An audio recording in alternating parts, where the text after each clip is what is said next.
ವಾಶ್ರೂಮಲ್ಲಿ ಯಾವ ಥರ ಕೂತಿದ್ದೀರಾ? ಬನ್ನಿ ಕೂತ್ಕೊಳ್ಳಿ, ಚೆನ್ನಾಗಿರುತ್ತೆ. ನಿಮ್ಗೊಂದು ವಿಷಯ ಹೇಳ ಬಾಸ್, ಈ ಕೆಲ್ಸ ಸಿಗೋದಿಲ್ಲ ಅನ್ನೋದೆಲ್ಲ ಸುಳ್ಳು. ನನಗಿದೇ ಕೆಲ್ಸ ಬೇಕು, ಅದ್ ಸಿಗ್ತಾ ಇಲ್ಲ ಅಂದ್ರೆ ಬೇರೆ ವಿಷಯ. ನಮ್ಮೂರಲ್ಲೊಬ್ಬ ಇದ್ದ ಚಿಕ್ಕಣ್ಣ ಅಂತ, ಯಾವ ಸುಖಕ್ಕೋ ಎಮ್.ಎಡ್ ಮಾಡ್ಕೊಂಡು ನಿರುದ್ಯೋಗಿಯಾಗಿ ಅಲಿತಾ ಇದ್ದ. ನಾನು ಇಷ್ಟೊಂದು ಓದ್ಕೊಂಡಿದ್ದೀನಿ, ನನ್ಗೆ ಹೆಡ್ ಮೇಸ್ಟ್ರು ಕೆಲ್ಸನೇ ಬೇಕು ಅಂತ ಅವನ ವಾದ. ಊರವ್ರ ಮೇಲೆಲ್ಲ ಸಿಟ್ಟು. ಮೇಸ್ಟ್ರು ಕೆಲ್ಸನೇ ಮಾಡಿಲ್ಲ, ಹೆಡ್ ಮೇಸ್ಟ್ರು ಕೆಲ್ಸ ಬೇಕಂತೆ.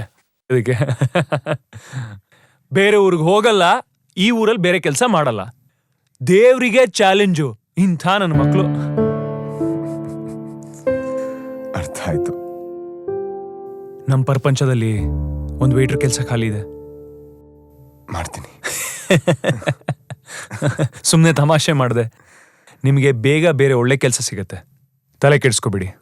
ಆಮೇಲೆ ನಿಮ್ ಚಿಲ್ಡ್ ಬಿಯರು ಬೆಚ್ಚಗಾಗ್ತಾ ಇದೆ, ಬನ್ನಿ. Thank you.